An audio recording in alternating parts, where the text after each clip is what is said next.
He's a great man, you know. Modi is a great man. That he loves Trump. Now, I don't know if the word love, I don't want you to take that any different. I don't want to destroy his political career, okay? ব্যাপারটা অদ্ভুত। এই কারণে অদ্ভুত লাগলো যে কি করে একজন পলিটিক্যাল লিডার এবং যাকে বলা যেতে পারে বিশ্বের মধ্যে সবচেয়ে শক্তিধর দেশের যাকে আমরা বলবো প্রাইম মিনিস্টার সেরা, তিনি কি করে আরেকটি দেশের সম্মানীয় একজন ইলেক্টেড প্রাইম মিনিস্টারকে এভাবে বলতে পারে। আমি জানি না ওনার মানে মস্তিষ্কের পরিস্থিতি এখন কি রয়েছে বা উনি কি ভাবছেন এই মুহূর্তে, কিন্তু এইগুলোর প্রতিবাদ কিন্তু হওয়া জরুরি। আমি জানি না মুখ বন্ধ করে কেন রয়েছে এবং কেন কেন আমাদের দেশের প্রধানমন্ত্রী বা আমাদের দেশ এ ব্যাপারে প্রতিবাদে সোচ্চার হয়ে উঠছে না। শুধু আজ বলে না, বহুবার আমরা দেখেছি, গোটা সময় ধরে দেখেছি। একটা সময় আমরা দেখেছি আমাদের প্রাইম মিনিস্টার মিস্টার মোদি ওনার হয়ে আমাদের দেশে এবং ওদের দেশেও প্রচুরভাবে ক্যাম্পেইনিং করেছিলেন।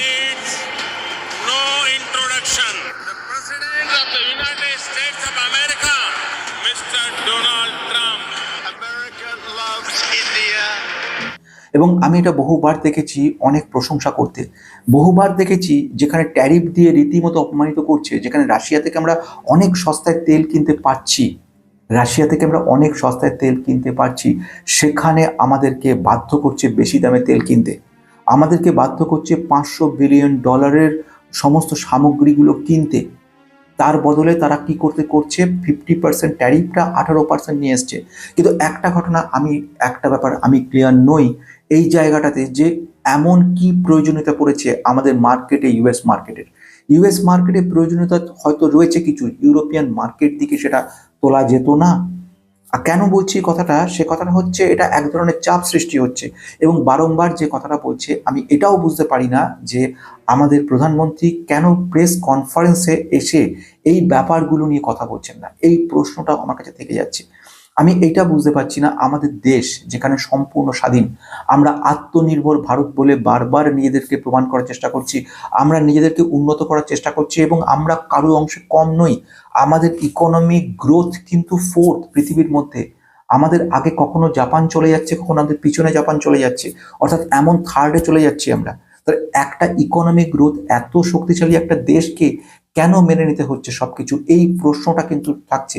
এবং এইটাই আসল সবচেয়ে বড় ঘটনা, যে যেখানে একটা দেশের প্রধানমন্ত্রী এইভাবে আমাদেরকে কথা বলছে বা যেখানে আমাদেরকে এরকমভাবে অপমানিত করছে, যেখানে বলা হচ্ছে যে এখানে যখন তখন পলিটিক্যাল ক্যারিয়ার শেষ করে দিতে পারি, তা এত বড় ঘটনা যদি এত শক্তি তার থাকে, এবং তার সঙ্গে এপস্টাইনের সমস্ত থিওরি, এপস্টাইন কি করলো, এপস্টাইনের নিয়ম কানুন, সেখানে কি হলো, তার ব্যক্তিগত ব্যাপার, তাদের ব্যক্তিগত বিষয় সেখানে, কিন্তু এখানে কিন্তু দেশের প্রশ্ন, এখানে কিন্তু কোনো ব্যক্তির প্রশ্ন আসছে না।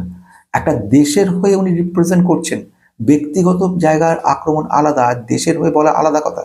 আমি জানি না কবে কোন সময় দিয়ে আমরা আমাদের মেরুদণ্ডগুলো শক্ত হবে এবং আমরা একটা জায়গায় পৌঁছতে পারবো। আমি কোনো দলের নই, কোনো পলিটিক্যাল পার্টিকে ইনফ্লুয়েন্স করছি না, কিন্তু যে প্রশ্নটা থাকছে সবসময়ের জন্য সেটা হচ্ছে এইখানে একটা প্রতিবাদ দরকার, যে একটা দেশকে, আমরা এত ছোট দেশ নই, বা আমাদের যদি বাণিজ্য ইউএসের সঙ্গে কমে যায় সেক্ষেত্রে আমাদের কতটুকু ক্ষতি হবে, আর আমরা যে মেনে নিচ্ছি ওদের যে সমস্ত জায়গাগুলো কিছুটা ট্যারিফ কম হবে, ব্যবসা কিছু বাড়বে বলে, সেই জায়গায় কতটা ক্ষতি হচ্ছে সেটার একটা হিসেব কিন্তু জরুরি।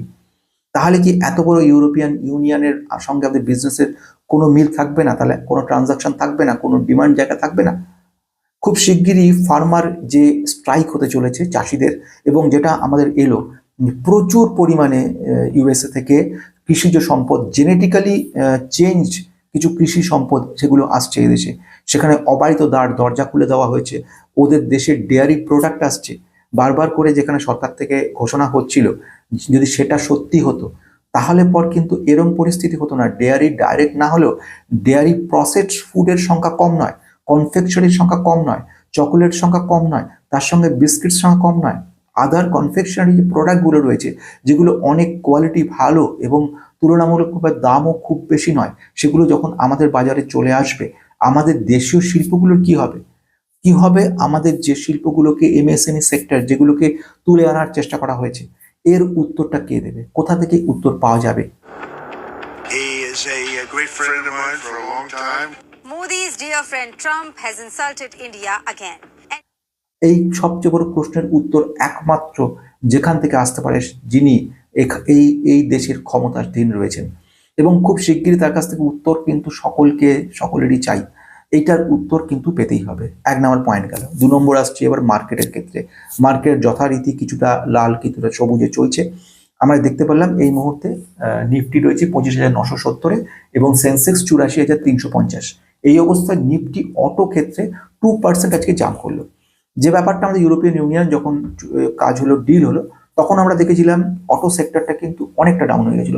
মাহিন্দ্রা অ্যান্ড মাহিন্দ্রাকে বহুদিন প্রায় 4%-এর মতো কারেকশন হতে কিন্তু দেখিনি আমরা। এই যে বড় ঘটনাটা আমরা দেখতে পেলাম, এই পরিস্থিতি হয়েছিল যেখানে আমরা দেখতে পাচ্ছিলাম বিদেশ থেকে দামি গাড়িগুলো ঢুকবে। এই দামি গাড়িগুলো এদেশে ঢোকার ফলে এদেশের যে দামি গাড়িগুলো আছে সেগুলোর বিক্রি কমে যাবে, তার জন্য এতটা চেঞ্জেস হলো। এবারে যে ক্ষেত্রে সাধারণ আমাদের যে প্রসেস ফুডসগুলো আসবে বাইরে থেকে, সেগুলোর জন্য কি পরিস্থিতি গ্রহণ করা হলো এটাও কিন্তু নজর রাখতে হবে। এবার আসছি শেষ দিকে, শেষ কথা প্রসঙ্গে। আজকে এই অবস্থায় স্টক মার্কেটের ক্ষেত্রে খুব বেশি পজিটিভ কিছু দেখা যাচ্ছে না। আমি যতই উন্নতি হোক মার্কেটে, আমি কিন্তু এখনো খুব উচ্ছ্বসিত নই, খুব আনন্দিত নই, বা কখনো এই চিন্তা ভাবনা করছি না যে মার্কেটটা আমাদেরকে বিরাট ভালো কিছু দেবে। এগুলো যেটা হচ্ছে টোটালটা একটা আবেগ। ভবিষ্যতের দিকে তাকিয়ে আজকে মার্কেট দৌড়চ্ছে, ভবিষ্যতে ভালো করবে বলে চিন্তা করছে আজকে। ভবিষ্যতে যদি সেই ভালোটা না হয় তাহলে কিন্তু মার্কেট বিরাট কারেকশন হবে, এবং সেটার জন্য কিন্তু দায়িত্ব থাকবেন যারা যারা এই মুহূর্তে ইনভেস্ট করছেন নিজেদের কষ্টার্জিত সম্পদগুলোকে।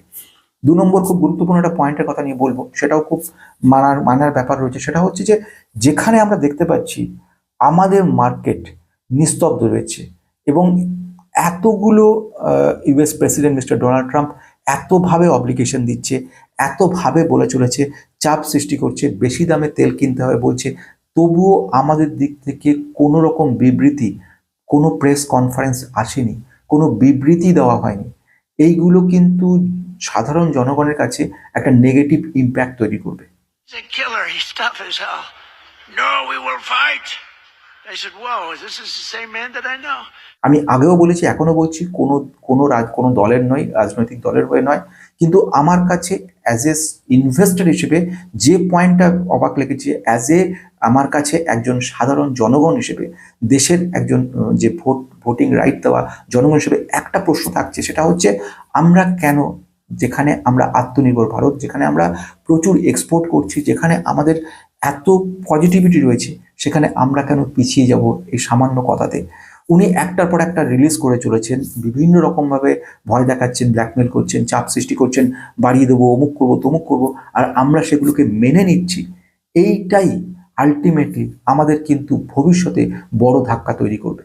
আগামী দিনে ইউএস ইন্ডিয়া ট্রেড ডিল আমাদের উপকার করবে না ক্ষতি করবে সেটা তো ভবিষ্যৎ বলবে, কিন্তু সাধারণ আমাদের যে কৃষিজ সম্পদ, আমাদের যে ডোমেস্টিক যে সমস্ত কোম্পানিগুলো, ছোট ছোট ক্ষুদ্র কুটির শিল্পগুলো, সেগুলোর কিন্তু ভবিষ্যৎ মানে খারাপের দিকে যাবে যদি এখানে একটা রেস্ট্রিকশন না আসে বলে আমার কিন্তু বারংবার এই পয়েন্টটাই মনে হচ্ছে।